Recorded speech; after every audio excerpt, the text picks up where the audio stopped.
سوال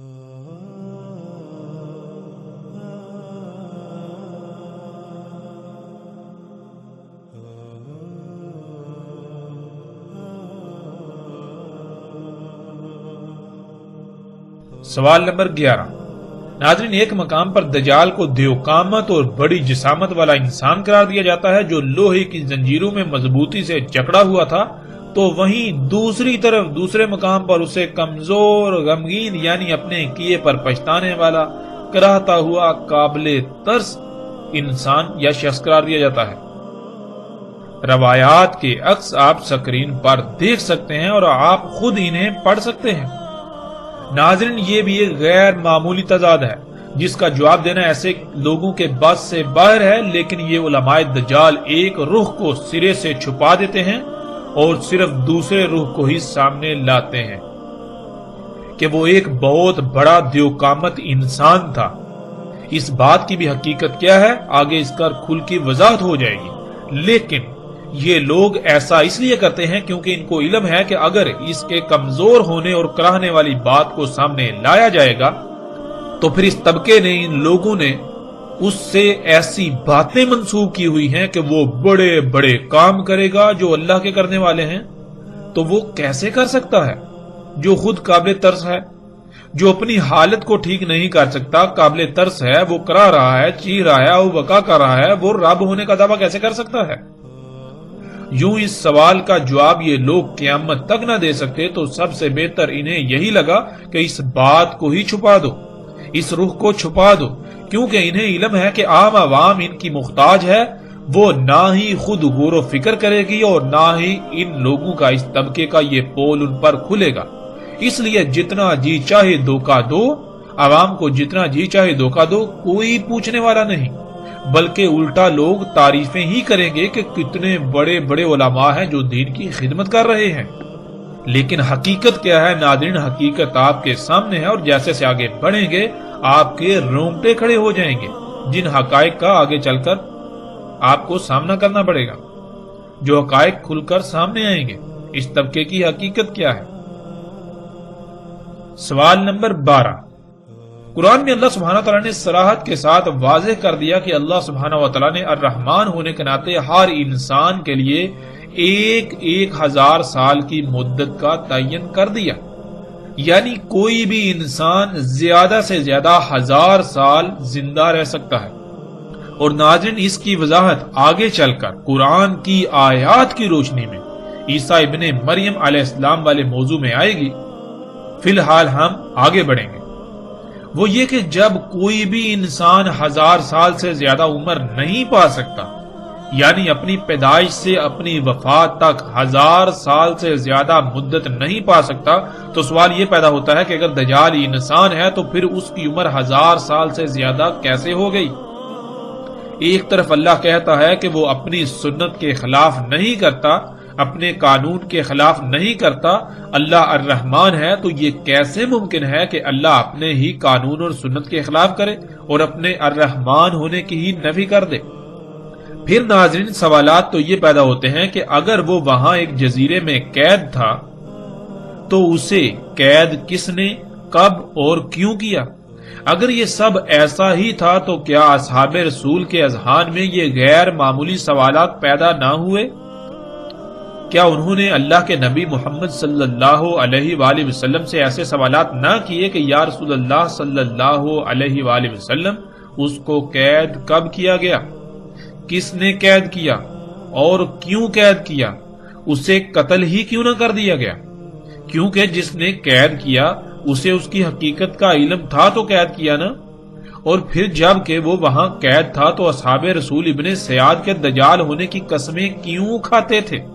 یعنی کہ جب صحابہ کرام کو یہ پتا ہے کہ دجال تو ایک جزیرے پر قید ہے جو کہ آخری دور میں نکلے گا، آزاد کیا جائے گا، تو اس کے باوجود وہ اپنی زندگیوں میں اس وقت ابن سیاد کے دجال ہونے پر قسمیں کیوں کھا رہے ہیں؟ پھر ابن سیاد تو یثرب میں ہی پیدا ہوا تھا، جسے آج یہ لوگ مدینہ کہتے ہیں، اور انہی کے سامنے پلا بڑا۔ کیا انہیں یہ سب علم نہیں تھا کہ دجال تو ایک جزیرے میں پہلے سے قید ہے اور دجال تو مدینہ اور مکہ میں داخل نہیں ہو سکتا، لیکن ابن سیاد مدینہ میں پیدا ہوا، اس کی موت ہوئی اور مکہ میں بھی آتا جاتا ہے۔ ناظرین، کیا کبھی آپ نے ان پہلوؤں پر غور کیا؟ کبھی آپ نے غور و فکر کیا، یا پھر آپ آنکھیں بند کر کے اسی علماء دجال طبقے کے پیچھے بھاگ رہے ہیں؟ یہ جدھر جدھر آپ کو لے جا رہے ہیں، آپ ان کے پیچھے ادھر ادھر چلے جا رہے ہیں اپنی آنکھیں بند کر کے۔ کیا کبھی آپ نے غور کیا اس کا انجام کیا ہوگا؟ آپ کس کا نقصان کر رہے ہیں؟ ناظرین، آپ کسی کا نقصان نہیں کر رہے، صرف اور صرف اپنا ہی نقصان کر رہے ہیں۔ جب وقت آئے گا تب سوائے پچھتاوے کے کچھ نہیں رہے گا۔ آج وقت ہے، خدارا اپنی آنکھیں کھولیے، ورنہ بعد میں ہلاکت کے سوا کچھ سامنے نہیں آئے گا۔ آگے بڑھتے ہیں ناظرین، سوال نمبر 13۔ ناظرین، جب یہ واقعہ مدینہ کا ہے اور ایسے موقع کا ہے جب مدینہ کے تقریباً تمام انصار و مہاجرین موجود تھے، تو کیا صرف فاطمہ بنت قیس ہی ایسی تھی کہ جن کو یہ روایت یاد رہی؟ حالانکہ یہ تو ایک ایسا واقعہ تھا جو نہایت عجیب و غریب تھا، اور اس کو کبار اصحاب رسول کو ضرور بیان کرنا چاہیے تھا، لیکن ہمیں ایسا کچھ نہیں ملتا۔ صرف ایک ہی عورت سے یہ واقعہ منسوب ہمیں ملتا ہے۔ آخر اس کی وجہ کیا ہے؟ سوال نمبر 14۔ سوال یہ پیدا ہوتا ہے کہ جب جساسہ دجال کے لیے جاسوسی کرتا تھا، جس سے ثابت ہوتا ہے کہ دجال خبروں کے لیے جساسہ کا محتاج تھا، تو پھر دجال نے جو سوالات کیے وہ تمام کی تمام خبریں جن کا تعلق قطعی غیب سے تھا، ان کا علم اسے کس طرح ہو گیا؟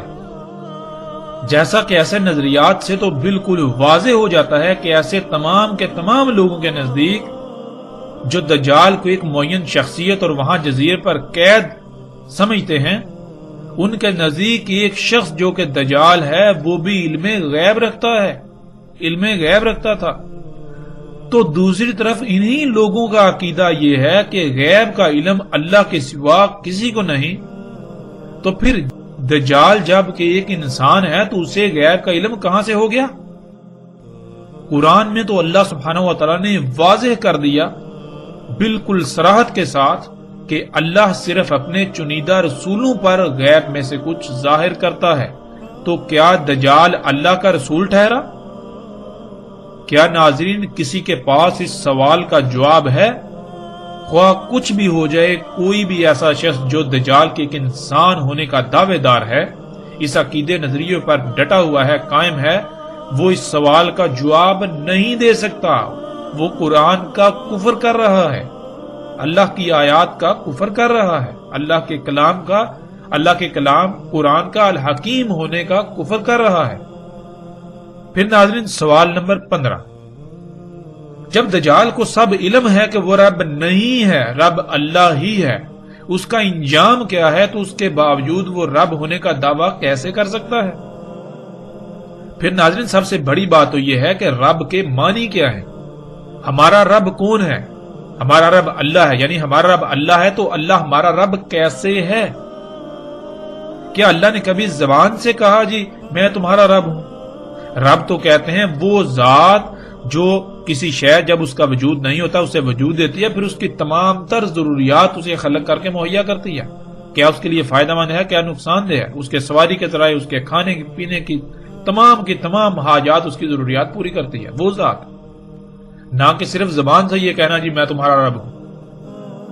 آگے ناظرین سوال نمبر 16۔ جب دجال کو یہ بھی پہلے سے علم ہے کہ اسے مدینہ میں داخل نہیں ہونے دیا جائے گا، جیسا کہ جو ان لوگوں نے تراجم کیے ہوئے ان تراجم میں بالکل واضح ہے کہ دجال کو یہ علم ہے، دجال خود کہتا ہے کہ مجھے مدینہ میں داخل نہیں ہونے دیا جائے گا، مدینہ کے ہر رستے پر ملائکہ مامور ہوں گے، تو علم ہونے کے باوجود دجال مدینہ جانے کی کوشش کیوں کرے گا؟ یعنی ناظرین اگر آپ کو یہ یقین ہو، آپ کو پہلے سے یہ بتا دیا جائے کہ آپ یہ کام نہیں کر سکتے، یہ ممکن نہیں، اور آپ خود تسلیم کر رہے ہوں کہ آپ یہ کام نہیں کر سکتے، آپ خود تسلیم کر، اس کے باوجود آپ وہی کام کیوں کریں گے؟ کیا اس کا کوئی جواب ہے؟ سوال نمبر 17۔ جساسہ نے اس جزیرے پر موجود محل میں جانے کو کہا جس میں دجال قید تھا۔ یہاں سوال یہ پیدا ہوتا ہے کہ کیا کسی جزیرے پر تعمیر شدہ محل موجود ہے؟ اور پھر یہ بھی نہیں کہا جا سکتا کہ اللہ نے اس محل کو دنیا کے انسانوں سے چھپا کر رکھا ہے، کیونکہ اصل بات تو یہ سامنے آتی ہے کہ اس جزیرے تک کسی کی رسائی نہیں، اور اگر کسی کی رسائی ہو جائے تو وہ نہ صرف اس محل کو دیکھ سکتا ہے بلکہ اس میں داخل بھی ہو سکتا ہے، جیسے وہ لوگ جو اس جہاز میں سوار تھے اور اس جزیرے تک پہنچ گئے، اور آج زمین کا ایک ایک انچ ایسا نہیں ہے کہ جو انسان کی نظروں کے سامنے نہ ہو۔ اوپر سیٹلائٹ گھوم رہی ہے جو پل پل پوری زمین کے انگ انگ کی تصاویر بنا رہی ہے، اور اسی سیٹلائٹ کے بنائے ہوئے نقشے کو نہ صرف آج لوگ دیکھتے ہیں، استعمال کرتے ہیں، بلکہ وہ دنیا کا واحد مصدقہ ترین نقشہ ہے جسے گوگل ارتھ کا نام دیا جاتا ہے۔ سمندروں میں کوئی چھوٹے سے چھوٹا بھی جزیرہ ایسا نہیں ہے جس پر آج انسان جا نہ چکا ہو۔ اس کے باوجود نہ ہی کوئی ایسا محل کہیں ملتا ہے، اور نہ ہی کوئی ایسا شخص، اور نہ ہی کوئی ایسا جانور جسے جساسا کا نام دیا گیا۔ تو ناظرین، آخر ایسا کیوں؟ آخر وہ جزیرہ آج کہاں گیا؟ وہ محل کہاں گیا؟ اور اس میں قید دجال کہاں گیا؟ آج جب کوئی ایسا محل کہیں موجود ہی نہیں، اور اگر تھا تو پھر بغیر کسی شک و شبے کے ظاہر ہے محل تباہ ہو چکا، اور دجال نہ جانے کب کا آزاد ہو چکا۔ اور پھر حقیقت اگر یہی ہے تو پھر وہ دجال کہاں گیا؟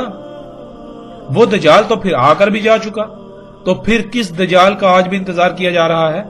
اس روایت کی بنیاد پر دجال کو انسان ثابت کرنے اور انسان ہونے کا عقیدہ رکھنے والوں کی بھی حقیقت کھل کر آشکار ہو جاتی ہے کہ وہ محض نہ صرف خود کو دھوکے میں مبتلا کیے ہوئے ہیں بلکہ اکثریت کو بھی اسی دھوکے میں مبتلا کر کے ان کی دنیا اور آخرت تباہ کر رہے ہیں۔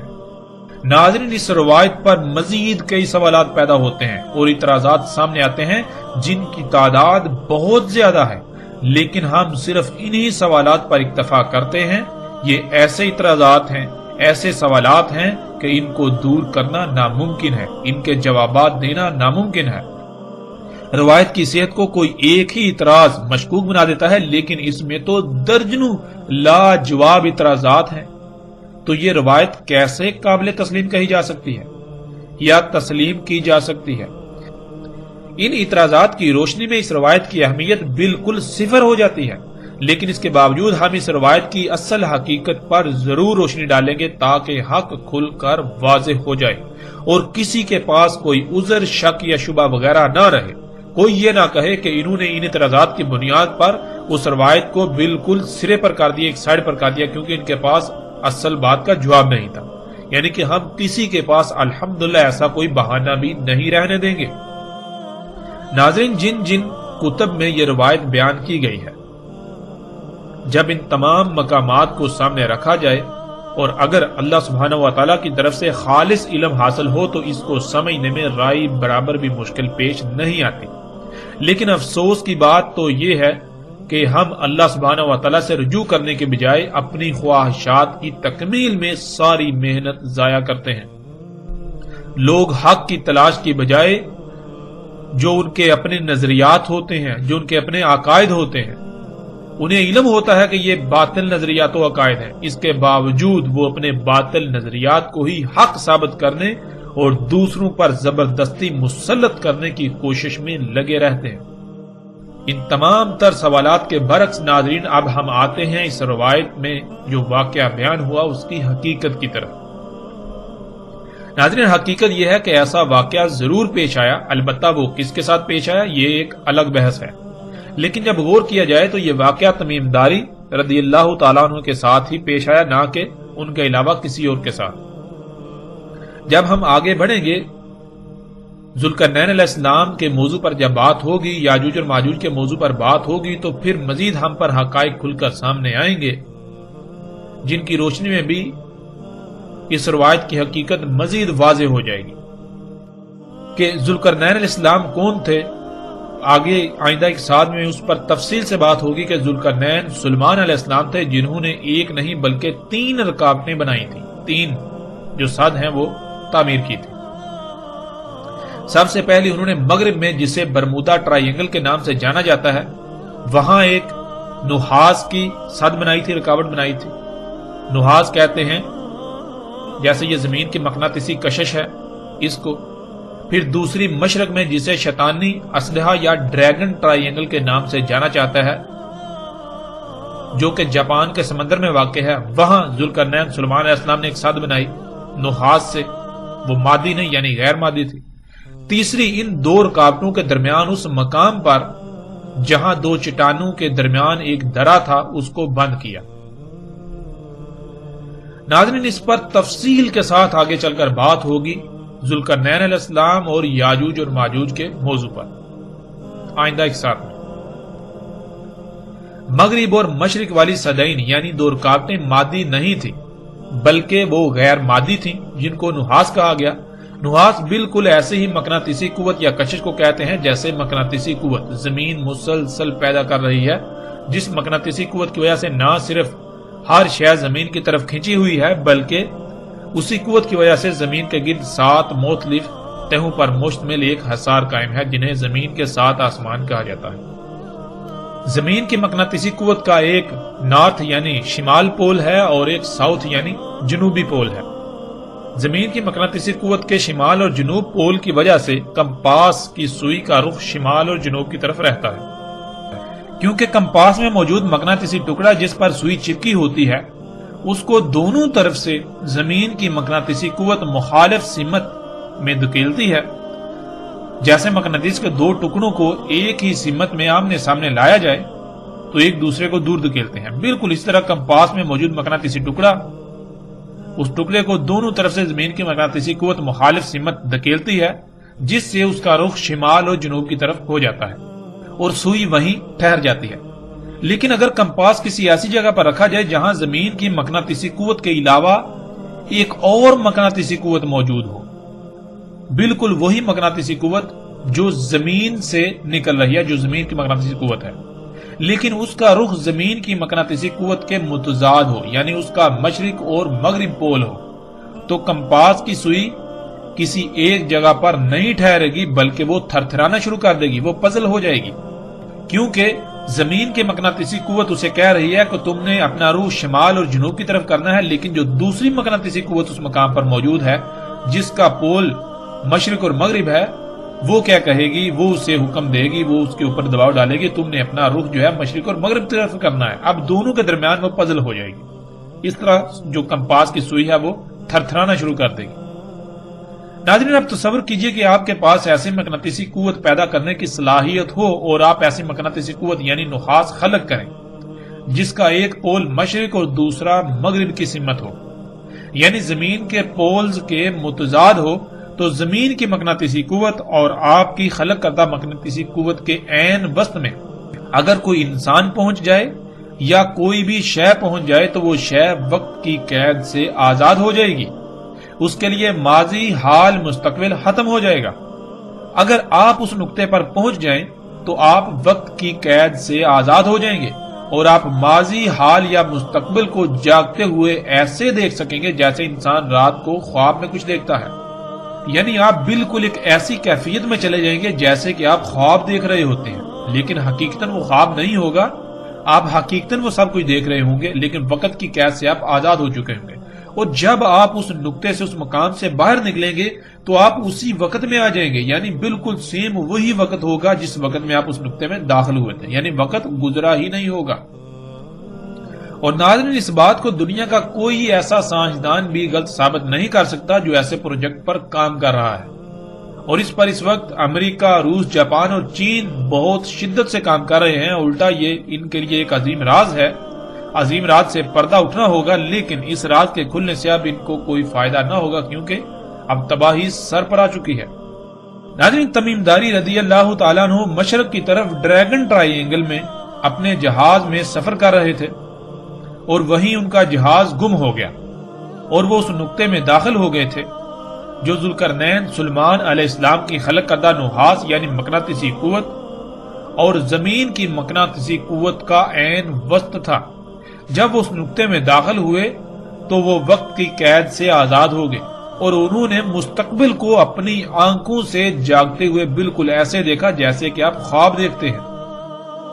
آج جو کچھ ہو رہا ہے وہ سب انہوں نے اپنی آنکھوں سے دیکھا، بالکل ایسے ہی جیسے کہ خواب دیکھا جاتا ہے، یعنی کہ جیسے آپ خواب دیکھتے ہیں بالکل اس طرح انہوں نے مستقبل کو اپنی آنکھوں سے دیکھا۔ وہ اس وقت عیسائی تھے اور یہی ان کی محمد صلی اللہ علیہ وآلہ وسلم پر ایمان لانے کی بھی وجہ بنی۔ جو کچھ انہوں نے اپنی آنکھوں سے دیکھا تھا، یعنی ان کے ساتھ جو واقعہ پیش آیا تھا، وہ اگر کسی سے بھی بیان کرتے تو اس وقت کوئی بھی ایسا شخص نہیں تھا جو ان کی اس بات کو سمجھنے کی صلاحیت رکھتا سوائے محمد رسول اللہ صلی اللہ علیہ وآلہ وسلم کے۔ بلکہ اگر وہ کسی سے ایسی بات کرتے بھی تو ان کو پاگل کہا جاتا اور ان کا مذاق اڑایا جاتا اور ان کو تحقیر کا نشانہ بنایا جاتا، کیونکہ یہ بات کسی کی عقل میں آنے والی نہیں تھی۔ لیکن تمیم داری رضی اللہ تعالیٰ عنہ کو اس کا علم تھا کہ جو وہ دیکھ چکے ہیں، یعنی جو مستقبل انہوں نے اپنی آنکھوں سے دیکھا ہے، جو مستقبل کا مشاہدہ کر چکے ہیں، واحد محمد صلی اللہ علیہ وآلہ وسلم ہی ایک ایسی شخصیت ہیں جو نہ صرف اللہ کے رسول ہیں بلکہ ان کی بات کو سمجھنے کی صلاحیت رکھتے ہیں۔ اسی وجہ سے جب وہ واپس پہنچے تو سیدھے رسول اللہ صلی اللہ علیہ وآلہ وسلم کو یہ سارا قصہ سنایا، یہ سارا واقعہ سنایا کہ انہوں نے مستقبل کو اپنی آنکھوں سے دیکھا کہ دنیا کے کیسے کیسے حالات بدلیں گے، اور بالآخر دجال یعنی ٹیکنالوجی، جنہیں آج مشینیں اور جدید ایجادات کا نام دیا جاتا ہے یا نام دیے جاتے ہیں، پوری دنیا کو اپنے لپیٹ میں لے لے گا۔ یہ اشیاء، یہ جو دجال ہے، پوری دنیا کو اپنے لپیٹ میں لے لے گا۔ رسول اللہ صلی اللہ علیہ وآلہ وسلم یہ سارا واقعہ سننے کے بعد تمیم داری رضی اللہ تعالیٰ عنہ کو سب کے سامنے لائے اور ان کو سب کے سامنے واقعہ بیان کرنے کا کہا۔ لیکن اس سے پہلے رسول اللہ صلی اللہ علیہ وآلہ وسلم نے ان کو بتا دیا تھا کہ کیسے الفاظ استعمال کرنے ہیں، کیونکہ اگر جو کچھ دیکھا تھا وہ سب ویسے ہی بیان کیا جاتا تو کسی کی بھی عقل میں بات نہ آتی، کیونکہ اس وقت آج ان ایجادات کے بارے میں تصور کرنا بھی محال تھا۔ اس لیے اس سارے واقعے کو کیسے بیان کرنا ہے، کیسے الفاظ استعمال کرنے ہیں، رسول اللہ صلی اللہ علیہ وآلہ وسلم نے وہ تمام الفاظ تمیم داری رضی اللہ تعالیٰ عنہ کو بتائے، یعنی کہ بالکل ایسے ہی جیسے کہ ماضی میں بہت کچھ ہوا، بہت بڑے بڑے واقعات ہوئے، لیکن قرآن میں اللہ سبحانہ و تعالیٰ نے ان واقعات کو اپنے الفاظ میں بیان کیا۔ مثال کے طور پر جب قرآن یہ کہتا ہے کہ وہ جو قوم تھی جہاں ذوالقرنین علیہ السلام گئے تھے، جن کو یاجوج اور ماجوج سے بچانا تھا، وہ قوم تو کسی بھی قسم کی کوئی بات سمجھنے کی صلاحیت ہی نہیں رکھتی تھی، وہ بات سمجھنے کے قریب ہی نہیں تھی۔ لیکن اس کے برعکس قرآن میں کیا لکھا ہے؟ قرآن میں تو بالکل واضح لکھا ہے، قالوا یا ذوالقرنین ان یاجوج و ماجوج مفسدون فی الارض، انہوں نے کہا کہ یا ذوالقرنین، یاجوج اور ماجوج جو ہیں وہ تو زمین میں فساد کرتے ہیں۔ تو پھر انہوں نے یہ کیسے کہہ لیا جب وہ کوئی بات سمجھنے کے قابل ہی نہیں تھے، بات سمجھنے کے قریب، تو انہوں نے عربی میں کیسے کہہ دیا؟ نہیں، یہ ان کے الفاظ نہیں ہیں، بلکہ یہ قرآن میں اللہ کے الفاظ ہیں۔ وہ واقعہ اس وقت جو پیش آیا، اللہ سبحانہ و تعالیٰ نے قرآن جو کہ اللہ کا کلام ہے اپنے الفاظ میں اسے بیان کیا۔ تو بالکل ناظرین اسی طرح وہ جو واقعہ تمیم داری رضی اللہ تعالیٰ عنہ کے ساتھ پیش آیا، رسول اللہ صلی اللہ علیہ وآلہ وسلم نے تمیم داری رضی اللہ تعالیٰ عنہ کی یہ رہنمائی کی کہ لوگوں کو یہ واقعہ کن الفاظ میں بتانا ہے تاکہ انہیں نہ تو کسی قسم کی کوئی پریشانی کا سامنا کرنا پڑے اور نہ ہی ان کے لیے یہ گمراہی کا باعث بنے، بلکہ الٹا یہ جب آئندہ جب دجال آئے گا تو اس وقت کے لوگوں کے لیے یہ بات فائدہ مند ہو۔ اور ناظرین روایت میں استعمال ہونے والے الفاظ یہ سب حقیقت کھول کر بیان کرتے ہیں جن کا آگے صراحت کے ساتھ ذکر آئے گا، جیسے کہ انہوں نے کہا ہم الدین میں داخل ہوئے۔ ناظرین الدیر کے لفظ الدیر کے دو معنی ہیں۔ اس کا ایک معنی ہے ایسا نقطہ یا مقام جو کسی شے کو تسلسل کے ساتھ اچانک انتہائی تیز رفتار سے باہر نکال دے، مثلا جیسے بندوق سے فائر کیا جاتا ہے تو گولی کے خول سے اچانک اس کا سکہ انتہائی تیز رفتاری سے باہر نکل جاتا ہے اور مسلسل آگے سفر کرتا ہے۔ اور ناظرین لفظ الدیر کے دوسرے معنی ہیں ہر طرف سے بند ایک سرنگ کے، یعنی کہ ہر طرف سے بند جیسے کوئی غار ہوتا ہے، لمبا غار، لمبائی پر مشتمل، جیسے کوئی سرنگ ہوتی ہے جو ہر طرف سے بند ہو۔ اب ناظرین یہاں ہم پہلے معنی کو لیں گے اور اس کے بعد آگے جا کر دوسرے معنی کو بھی لیں گے۔ الدیر یہی وہ مقام تھا جہاں جہاز گم ہونے کے بعد وہ پہنچے، اور اس مقام نے انہیں اچانک باہر نکال دیا، یعنی وہ وقت کی قید سے آزاد ہو گئے، وقت کی قید سے نکل گئے۔ جیسے آپ جب رات کو سوتے ہیں، ناظرین جب غور کریں، جب آپ رات کو سوتے ہیں تو آپ ایک خواب دیکھتے ہیں، خواب کے اندر آپ سالوں کی زندگی گزارتے ہیں، یعنی کہ آپ دیکھیں کہ آپ خواب میں بادشاہ بن گئے، کسی ملک کے سربراہ بن گئے، یا آپ جہاز اڑا رہے ہیں، یا آپ کوئی بھی کام کر رہے ہیں، تو خواب میں آپ ایک لمبی زندگی جی رہے ہوتے ہیں۔ خواب میں آپ دیکھتے ہیں کہ خواب میں آپ کئی سال کا وقت گزارتے ہیں، لیکن جب آپ کی آنکھ کھلتی ہے تو حقیقت کیا نکلتی ہے کہ صرف چند لمحے ہی ابھی گزرے ہوئے ہوتے ہیں، یعنی کہ چند لمحوں میں آپ نے سالوں پر محیط وقت کو ایسے دیکھا جیسا کہ آپ کے ساتھ وہ پیش آ رہا تھا، آپ اس میں موجود تھے۔ ناظرین بالکل اسی طرح الدیر کہتے ہیں ایسے مقام کو، جب آپ ایسے مقام پر پہنچیں تو آپ یہ جو دنیاوی شعور ہے اس سے نکل کر دوسرے شعور میں چلے جائیں، جیسے خواب میں ہوتا ہے۔ آپ چارپائی پہ ہوتے ہیں، سوتے ہیں، تو جب خواب میں بالکل اسی طرح ہو، وہ مقام جو آپ کو ایسی حالت میں دھکیل دے، ایسی حالت میں لے جائے۔ تو ناظرین تمیم داری رضی اللہ تعالیٰ عنہ جب جہاز کے گم ہونے کے بعد اس مقام پر پہنچے تو وہ وقت کی قید سے آزاد ہو گئے، یعنی کہ جیسے آپ خواب دیکھتے ہیں بالکل اسی طرح انہوں نے مستقبل کو اپنی آنکھوں سے دیکھا، بالکل ایسے دیکھا جیسے کہ اسی وقت میں وہ موجود ہیں، یعنی جیسے آپ خواب دیکھتے ہیں بالکل عین اسی طرح انہوں نے مستقبل میں آنے والے تمام حالات و واقعات کو دیکھا۔ انہوں نے مستقبل کی 14-15 صدیوں کا مشاہدہ کیا جیسے آپ خواب دیکھتے ہیں۔ انہوں نے اس وقت سے لے کر دجال تک کا وقت اپنی آنکھوں سے دیکھا کہ دنیا میں کیا کیا تبدیلیاں رونما ہوں گی، کہ کون کون سی وجوہات دجال کے نکلنے کا باعث بنے گی۔ دجال جو کہ ہر لحاظ سے واضح ہو چکا کہ یہ ٹیکنالوجی ہے، یہ موجودہ ایجادات ہیں، یہ دجال ہے جنہیں انسان اپنے لیے مسیحا یعنی فائدہ مند سمجھتا ہے، آسائشیں سہولتیں سمجھتا ہے، لیکن در حقیقت یہ تمام ایجادات مسیحا نہیں ہے، بلکہ انہی کی وجہ سے دنیا آج ہر طرح کے عذابوں، زلزلوں، سیلابوں، طوفانوں، بیماریوں، تباہیوں، مصیبتوں اور طرح طرح کی آزمائشوں کا شکار ہے، اور اسی کی وجہ سے ساتھ آئے گی، یعنی وہ عظیم زلزلہ آئے گا کہ جس میں تمام کے تمام انسان مارے جائیں گے اور زمین جہنم بن جائے گی۔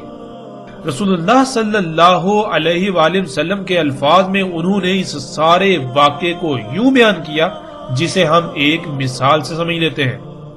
مثلا کچھ لوگ ہیں جو پہلی بار 1 سے 100 تک گنتی سیکھ رہے ہیں۔ ناظرین تصور کریں باقی سب ابھی 60 پر ہیں، یعنی 60 تک گنتی سیکھ پائے، لیکن آپ ان میں سب سے پہلے 100 تک گنتی سیکھ لیتے ہیں، یعنی کہ آپ نے 100 تک سیکھ لی۔ باقی لوگ ابھی 60 تک پہنچے لیکن آپ 100 تک پہنچ گئے۔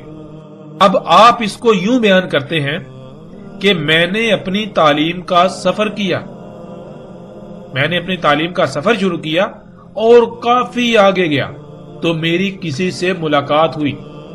میں نے اس سے پوچھا کہ تم کون ہو؟ اس نے جواب دیا میں 100 ہوں، یعنی 100 کا ہندسہ ہوں، اور ان قریب میں تمہارے سامنے آ جاؤں گا۔ اب 100 کا ہندسہ یہ بتاتا ہے کہ وہ کب تک سامنے آئے گا، یعنی کیا کیا اس سے پہلے ہونا لازم ہے کہ وہ اس کے بعد سامنے آئے گا۔ 100 کا ہندسہ اب آپ سے پوچھتا ہے کیا تم نے سکول میں داخلہ لے لیا؟ اب آپ جواب دیتے ہیں ہاں۔ اب وہ پھر آپ سے سوال کرتا ہے کیا حقیقتاً ایسا ہو چکا، یعنی آپ داخلہ لے چکے؟ آپ آگے سے جواب دیتے ہیں ہاں ایسا ہو چکا، میں سکول میں داخلہ لے چکا۔ اس نے پھر پوچھا کیا 1 آ گیا؟ آپ نے کہا ہاں وہ تو آ چکا۔ اس نے پھر پوچھا کہ 10 آ گیا؟ آپ نے جواب دیا ہاں 10 بھی آ چکا۔ اس نے پھر سوال کیا کیا 60 آ گیا؟ آپ نے جواب دیا ہاں وہ بھی آ چکا۔ اس نے پھر پوچھا کیا 70 آ گیا؟ اب آپ نے جواب دیا کہ نہیں وہ ابھی تک نہیں آیا۔ تو اس نے کہا کہ اب ان قریب وہی آئے گا، یعنی کہ اب ان قریب 70 آئے گا۔ اس کے بعد 80 آئے گا، پھر اس کے بعد 90 آئے گا۔ جب 90 آ جائے گا تو میرا سامنے آنے کا وقت بالکل قریب آ جائے گا، اور جب 99 آ جائے تو اچانک میں بھی سامنے آ جاؤں گا، لیکن جب تک 99 نہیں آتا تب تک قانون میں مجھے سامنے آنے کی اجازت ہے ہی نہیں۔ ناظرین، اس مثال کو بار بار سنیے اور اس میں غور کیجئے۔ اگر آپ نے اس مثال کو سمجھ لیا تو تمیم داری رضی اللہ تعالیٰ عنہ والے واقعے کی ساری حقیقت آپ کے اوپر کھل جائے گی۔ یہ مثال اس واقعے کی ساری حقیقت کو کھول کر رکھ دے گی اور بہت ہی آسانی سے سارا واقعہ بالکل سمجھ آ جائے گا۔ بالکل یہی کہا تمیم داری رضی اللہ تعالیٰ عنہ نے کہ ان کی ملاقات دجال سے ہوئی، انہوں نے دجال کو دیکھا۔ دجال کو آپ اس مثال میں 100 کا ہندسہ تصور کر لیں، جیسے آپ کی 100 کے ہندسے سے گفتگو ہوئی بالکل ویسے ہی دجال کے ساتھ تمیم داری رضی اللہ تعالیٰ عنہ کی گفتگو ہوئی۔ یعنی حقیقتاً ایسی کسی گفتگو کا کوئی وجود نہیں ہے، ایسی کوئی گفتگو نہیں ہوئی، بلکہ ان کے ساتھ جو واقعہ پیش آیا، جو انہوں نے مستقبل کو اپنی آنکھوں سے دیکھ لیا، جو کہ باقی ابھی نہیں دیکھ سکتے، باقی جیسے انسان آئیں گے وہ دیکھیں گے، لیکن وہ پہلے ہی وہ سارے حالات و واقعات دیکھ چکے۔ اس سب کو سامنے عام سطح پر بیان کرنا تھا تاکہ اصل مقصد سب سمجھ جائیں، تو اس کو اس طرح حکمت کے ساتھ بیان کیا کہ دجال آئے گا، لیکن کب آئے گا؟ تمیم داری رضی اللہ تعالیٰ عنہ نے باقی سب سے پہلے ہی اسے دیکھ لیا۔ رسول اللہ صلی اللہ علیہ وآلہ وسلم کے بتائے ہوئے الفاظ میں انہوں نے بتایا کہ انہوں نے سوال کیا کہ کیا عربوں میں نبی آ گیا؟ ہم نے کہا ہاں آ گیا۔ اس نے پھر سوال کیا کیا انہوں نے اس کی اطاعت کی یا نافرمانی؟ ہم نے کہا اطاعت کی۔ دجال نے کہا اسی میں ان کے لیے خیر ہے۔ اب یہاں یہ ذہن میں رکھیں، دجال خیر نہیں بلکہ شر اکبر ہے۔ دجال سے بڑا شر اور کوئی نہیں ہے جب سے انسانوں کو دنیا میں لایا گیا۔ تو اس نے کہا کہ اسی میں ان کے لیے خیر ہے، اس کا مطلب یہ ہے کہ جب تک محمد رسول اللہ صلی اللہ علیہ وآلہ وسلم کی اطاعت ہوگی، انہی کی لائی ہوئی دعوت پر عمل کیا جائے گا، یعنی دنیا کو فطرت پر رکھا جائے گا، اسی میں انسانوں کے لیے خیر ہوگی۔ دجال نہیں نکل سکے گا جب تک رسول اللہ صلی اللہ علیہ وسلم کی دعوت کے مطابق دنیا کو فطرت پر رکھا جائے گا تو دجال نہیں نکل سکے گا، جس سے لوگوں کو نقصانات نہیں ہوں گے۔ دجال تب ہی نکلے گا جب محمد رسول اللہ صلی اللہ علیہ وآلہ وسلم کی نافرمانی کی جائے گی، جب اس دین کو چھوڑ دیا جائے گا جو محمد رسول اللہ صلی اللہ علیہ وآلہ وسلم نے واضح کیا تھا، دین فطرت۔ محمد رسول اللہ صلی اللہ علیہ وآلہ وسلم نے اور اللہ نے قرآن میں دنیاوی مال و متاع کو دھوکے کا سامان قرار دیا اور اس کے قریب بھی جانے سے منع کر دیا اور اس سے دور رہنے کا بار بار حکم دیا۔ جب تک انسان ایسا کریں گے تب تک وہ اس دنیاوی مال و متاع کے دجل سے بچے رہیں گے، اور جب وہ اس کے پیچھے پڑیں گے تو ایسے دجال کا شکار ہوں گے کہ حق کو سمجھنا ناممکن کے قریب تر ہو جائے گا۔ دنیا میں آنے کا مقصد کیا ہے؟ سب کے نزدیک دنیاوی مال و متاع جس کو اللہ نے قرآن میں دھوکہ کہا، اسی کا حصول بن جائے گا۔ رسول اللہ صلی اللہ علیہ وآلہ وسلم نے بتا دیا تھا کہ کب تک ان کی اطاعت کی جائے گی، جیسے کہ اطاعت کرنے کا حق ہے۔ اس کے لیے محمد رسول اللہ صلی اللہ علیہ وآلہ وسلم نے کہا تھا کہ خلافت علی منہاج نبوہ رہے گی 30 سال، پھر اس کے بعد جو کچھ ہوگا وہ بھی بیان کر دیا۔ اب آپ سے سوال یہ ہے کہ اگر آج تک پوری دنیا میں خلافت علی منہاج نبوت قائم رہتی تو کیا دنیا کی آج یہ حالت ہوتی؟ دجال نکل سکتا تھا؟ یعنی یہ موجودہ ٹیکنالوجی جو شرع اکبر ہے، جو شرک اکبر ہے، انسان یہ کر پاتا؟ ہرگز نہیں کر پاتا۔ تو یہی انہوں نے کہا محمد رسول اللہ صلی اللہ علیہ وآلہ وسلم کی اطاعت میں ہی خیر ہے۔ جب ان کی نافرمانی کی جائے گی تو یہی وجہ بنے گی دجال کے نکلنے کی۔ پھر اسی طرح بتدریج جو سوال انہوں نے بیان کیے کہ دجال نے ان سے پوچھا کہ فلاں ہو گیا اور فلاں ہو گیا، تو اس کا مطلب یہ تھا کہ دجال کے آنے سے پہلے فلاں کچھ ہوگا، جب تک وہ نہیں ہوگا تب تک دجال نہیں نکل سکتا۔ یعنی جن وجوہات کی بنا پر ٹیکنالوجی، یہ جدید ایجادات جو کہ دجال ہیں وجود میں آئیں گی، دجال وجود میں آئے گا، جب تک وہ عوامل وقوع پذیر نہیں ہوتے تب تک دجال نہیں آ سکتا۔ جیسے مثال کے طور پر 10 کا ہندسہ ہے تو 10 کا ہندسہ آنے کے لیے پہلے 1 آتا ہے، پھر 2 آتا ہے، 3 4 5 6 7 8 9 پھر جا کے 10 آتا ہے۔ جب تک 1 نہیں آئے گا 2 کیسے آ سکتا ہے، 2 نہیں آئے گا 3 کیسے آ سکتا ہے، 3 نہیں آئے گا 4 کیسے آ سکتا ہے۔ اس طرح جب تک کہ 10 کے پیچھے جو عوامل ہیں، جب تک وہ عوامل نہیں وقوع پذیر ہو جاتے تب تک وہ 10 کیسے آ سکتا ہے۔ ناظرین، پیچھے جو ہم نے مثال بیان کی اس میں اور جس طرح تمیم داری رضی اللہ تعالیٰ عنہ نے یہ واقعہ بیان کیا، اس میں کوئی فرق نہیں، ایک رائی برابر بھی فرق نہیں ہے۔ اگر آپ نے اس مثال کو سمجھ لیا تو آپ نے اس واقعہ کی حقیقت کو سمجھ لیا۔ جیسے آپ نے باقی سب ابھی 60 پر ہیں تو 100 تک گنتی سیکھ لی اور ایک مثال کی شکل میں باقیوں کو بتایا، بالکل اسی طرح تمیم داری رضی اللہ تعالیٰ عنہ کو اللہ سبحانہ و تعالیٰ نے اس وقت مستقبل دکھا دیا، جیسے آپ خواب دیکھتے ہیں، یہ دجال دکھا دیا، تو انہوں نے پھر ان الفاظ میں اس واقعے کو بیان کیا۔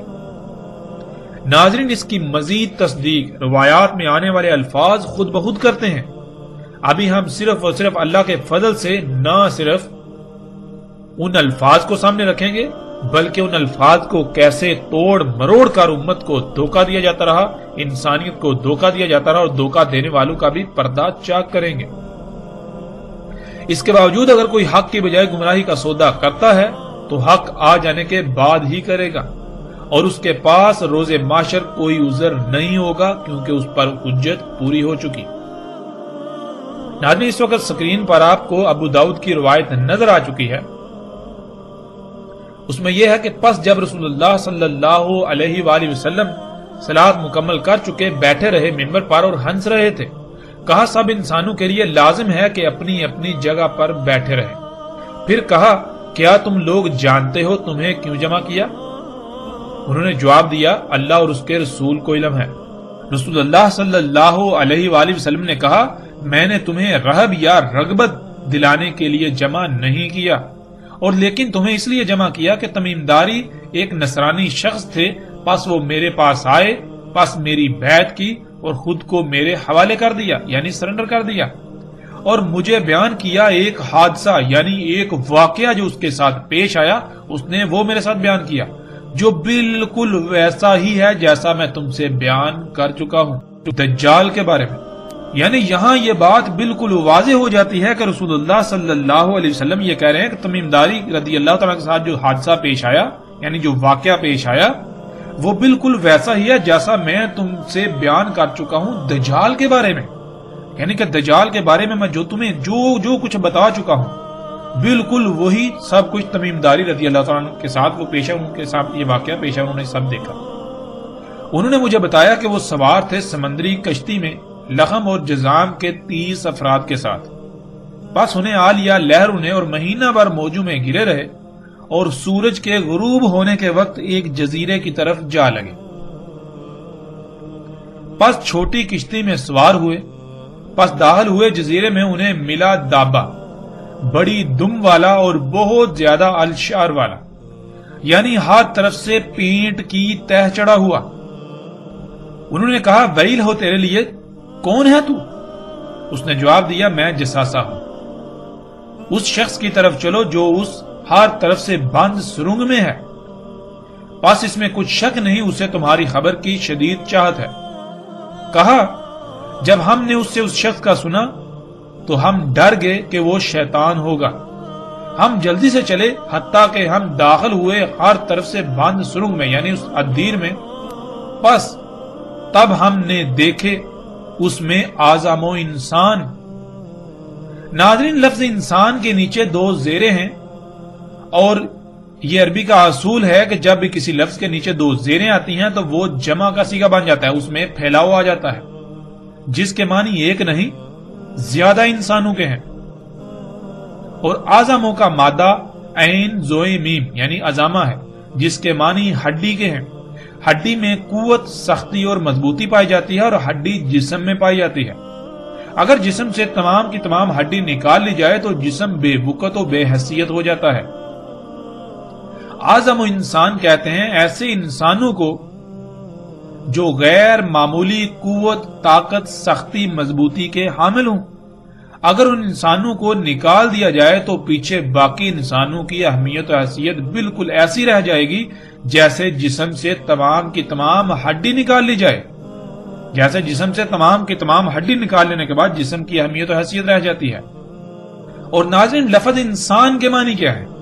لفظ انسان کے معنی ہے بولا ہوا، یعنی جو اپنی ہی حقیقت کو، اپنے ہی آپ کو بولا ہوا ہے۔ مثال کے طور پر آپ سے پوچھا جائے کہ آپ کون ہیں، آپ کیا ہیں، تو آپ یہ جو بشری وجود ہے، یہ جو مادی وجود ہے، اسے ہی اپنی حقیقت سمجھنا شروع کر، آپ کہیں کہ یہ میں ہوں۔